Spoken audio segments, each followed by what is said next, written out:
नदिया का पानी बेखामोश बहता यहाँ, खिली चांदनी में छिपी लाख खामोशियाँ।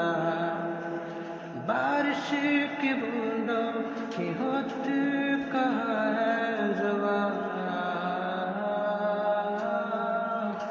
सुलगते दिलों में है खामोश उठता धुआं। खामोशियाँ आवाज है, तुम सुनने तो आओ कभी, छोड़कर तुम्हें खिल जाएंगे घर, इनको बुलाओ कभी। बेकरार है बात करने को, कहने दो इनको जरा।